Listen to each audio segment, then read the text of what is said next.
Salut tout le monde, on se retrouve aujourd'hui pour la suite de la première vidéo qu'on avait fait sur ce produit, le GRR Reaper, un poussoir pour moi très pratique. Allez, on attaque, on se retrouve tout de suite, c'est parti.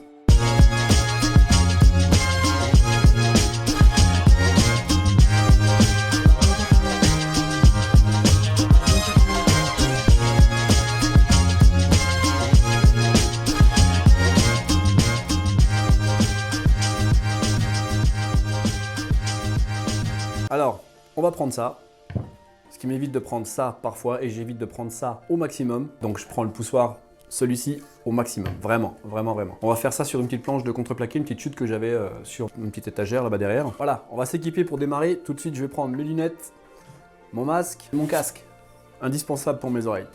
Et de mes gants. Non, pas les gants. Les gants, on s'en fout, c'est pas bien. En tout cas, pour moi, c'est pas bien. Voilà. On attaque, à tout de suite. On va attaquer le premier passage sur la scie table. Donc là, je vais faire une petite entaille et je vais régler la hauteur de ma lame. Je fais en sorte qu'il n'y ait qu'une seule dent qui sorte de la pièce que j'ai à couper. Simplement de raison de sécurité qui m'a poussé à faire ça.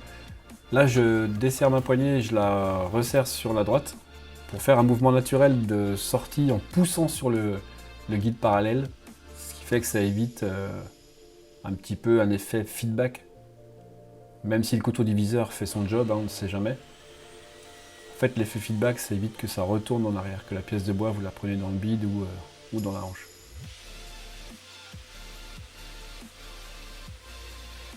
Donc là, je refais un deuxième passage. Je me cale. Donc là, moi aussi, c'est des tests que je fais avec vous parce que j'en ai pas fait souvent. Donc là, j'étais à ma scie et je descends ma lame. Voilà ce que ça donne une fois passé dans la scie table. Je me suis amusé juste à faire des petites rainures comme ça. C'était pour vous montrer vraiment que c'est... pour moi, ça me rassure énormément. J'ai failli, comme dit, j'ai déjà expliqué dans une autre vidéo, me couper le bout du doigt. Donc vous voyez que tout à l'heure, j'ai réglé l'écartement de ce patin, le patin central en fait, qui me permet justement d'éviter que ma lame vienne couper soit dans le patin, soit ici, pour être vraiment bien placé. C'est réglable vraiment comme on le veut, donc là je vais le remettre au milieu et on va passer à la défonceuse sous table. Bon, on va attaquer, alors on va lever la défonceuse déjà. Voilà, elle est au max. On va prendre une fraise, un quart de rond, on y go. La clé pour serrer. Et voilà, c'est serré. On va la redescendre.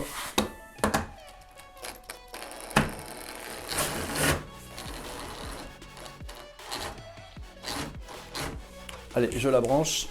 J'ai pas encore eu le temps d'installer ce petit bouton. Ça fera le sujet d'une vidéo justement parce que j'ai incrusté une de mes anciennes défonceuses Bosch que j'ai mis en dessous. J'ai fabriqué le système, etc.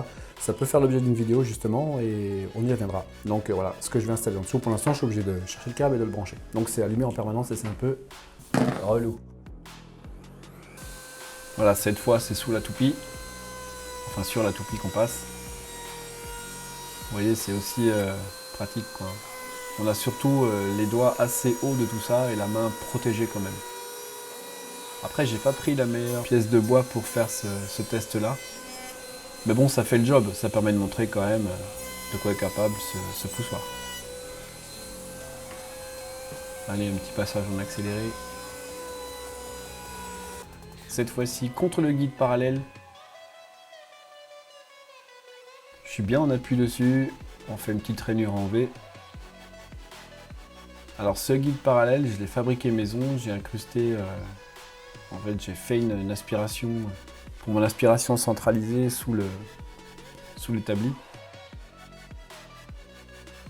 On va remonter un peu la fraise. Il existe une règle pour régler la hauteur. Je pense que c'est un futur achat que je ferai dans les prochains temps. Ça permet quand même d'avoir la hauteur désirée correctement.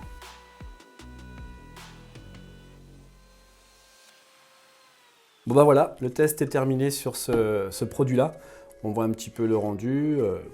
Après, la pièce de bois, on s'en fout, c'est une chute, mais c'était surtout pour vous parler de ça. Vraiment, c'est pour moi un outil qui me rassure énormément. Bon, et ben voilà, j'espère que cette vidéo vous a plu. N'hésitez pas à partager, à liker, à vous abonner et surtout cliquer sur la petite cloche. Comme ça, au moins, vous serez averti de chaque vidéo qui va sortir par une petite notification. Je vous dis à très bientôt pour une prochaine vidéo. Si vous avez des questions ou des commentaires, n'hésitez pas, allez-y, je répondrai sans problème. Allez, salut tout le monde, à bientôt!